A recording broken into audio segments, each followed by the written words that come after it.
Assalamualaikum warahmatullahi wabarakatuh. Nah, kembali lagi bersama Bang Ipul. Nah, kali ini kita membahas administrasi kegiatan terkait dengan LPJ, yaitu perjalanan dinas. Bagi yang belum subscribe, silahkan subscribe untuk mendapatkan informasi atau notifikasi jika ada video yang baru. Jadi kita lanjut, yaitu terkait dengan perjalanan dinas. Apa saja sih yang dilakukan untuk administrasinya? Yang pertama yaitu harus ada surat undangan. Surat undangan ini harus resmi, tidak diperkenankan menggunakan WA. Kemudian yang selanjutnya yaitu adanya surat tugas. Nah, ini sangat penting, adanya surat undangan tetapi tidak ada surat tugas, maka peserta itu dianggap ilegal dalam kedatangannya. Artinya tidak disetujui oleh pimpinan. Oleh sebab itu, silahkan ajukan surat tugas berdasarkan rekomendasi orang yang akan berangkat dalam perjalanan dinas tersebut. Kemudian selain dari surat tugas, yang kita perlukan adalah surat perjalanan dinas. Surat perjalanan dinas ini bertujuan untuk mengetahui bahwa memang benar pegawai atau yang bersangkutan telah sampai pada lokasi kegiatan. Nah, hal ini dibuktikan dengan surat perjalanan dinas yang ditandatangani dan distempel oleh panitia atau lembaga terkait. Bagaimana sih bentuk surat perjalanan dinasnya? Nah, contohnya adalah seperti ini.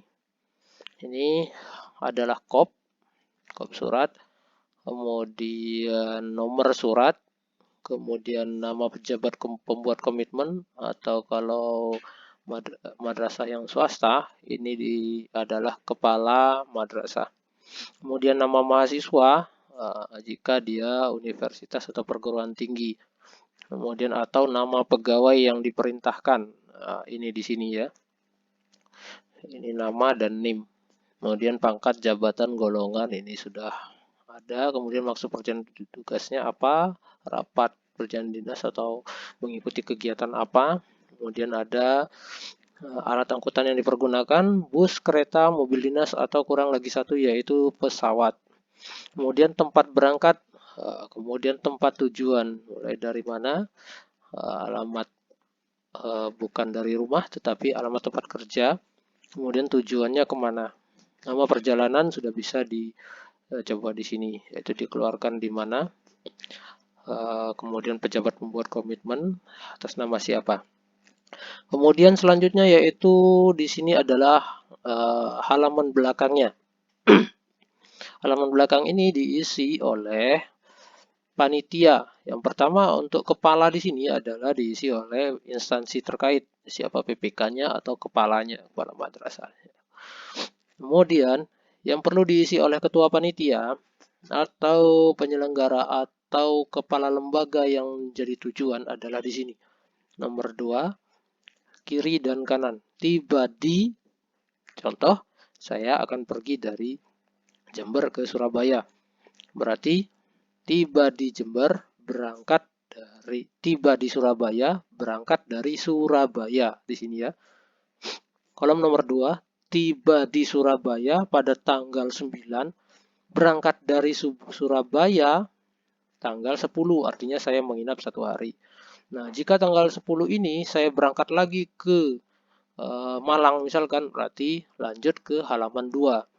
Ada 2 lokasi yang saya kunjungi. Di sini berarti halaman 2, tiba di Malang, berangkat di Malang. Ya. Begitupun selanjutnya, jika ada 3 tempat, berarti bisa menambahkan kolom lagi 1 di bawahnya.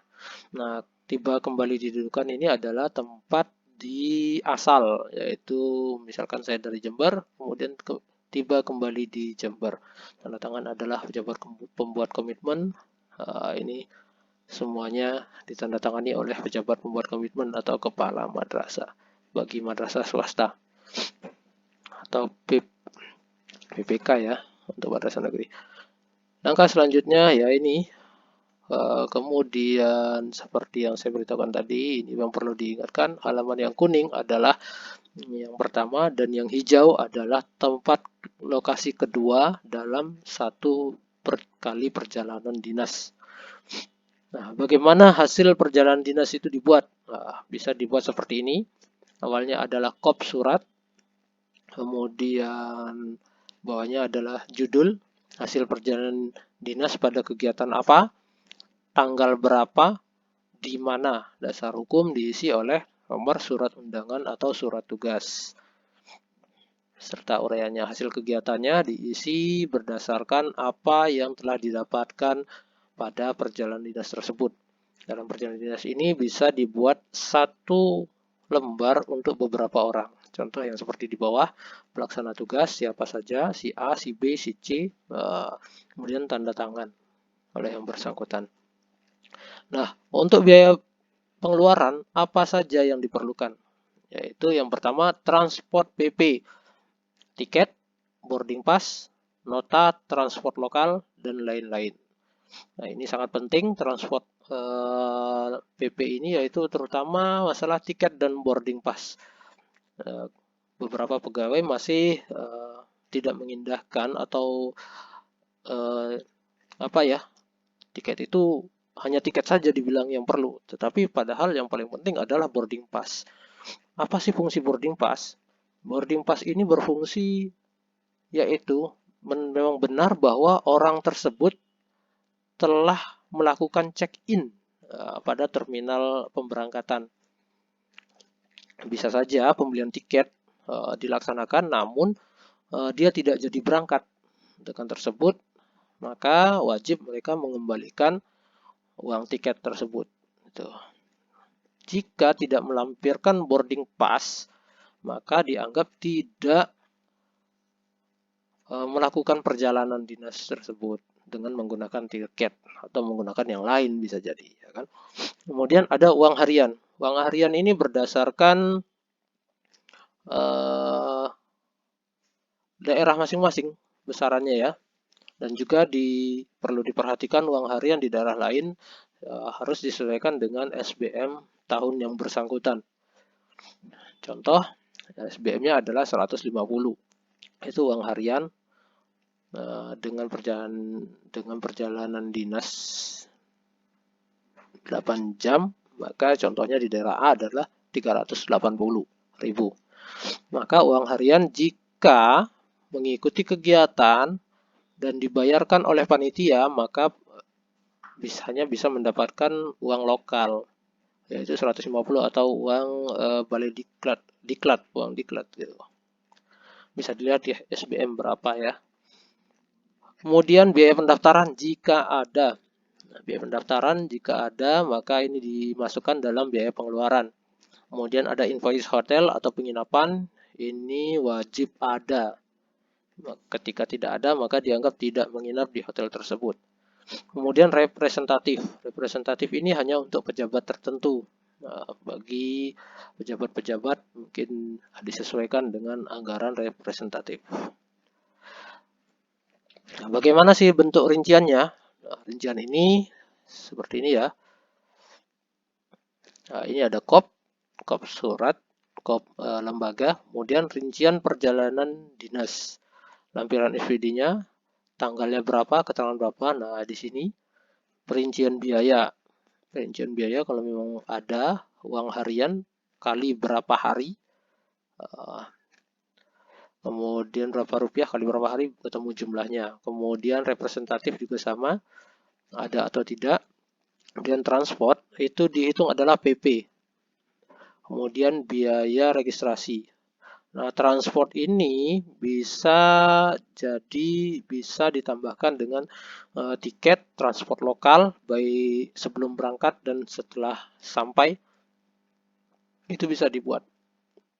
Contoh, pada saat dari sini ke Jakarta misalkan, dari sini ke Surabaya itu berapa tiket transportnya, kemudian dari bandara di Jakarta ke lokasi kegiatan itu masih bisa di SPJ-kan. Dengan syarat yang penting ada bukti transaksi. Yang tanda tangan adalah bendahara pengeluaran, kemudian yang menerima uang, dan pejabat pembuat komitmen. Ini rincian biaya perjalanan dinas. Nah, satu lagi yang harus disiapkan yaitu biaya real perjalanan dinas. Contohnya sama saja. Di sini hanya dipisah beberapa, yaitu uang ada tiket PP, kemudian ada taksi, kontribusi dan lain-lain masuk di sini. Ya. Oke, cukup sekian dari saya.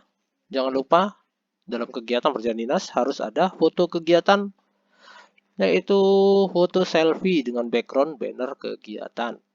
Ya, jangan sampai lupa ya. Sekarang sedikit selfie, selfie. Fungsinya adalah untuk registrasi ini. Terima kasih. Sampai di sini dulu. Untuk selanjutnya kita ikuti yang selanjutnya. Oke, assalamualaikum.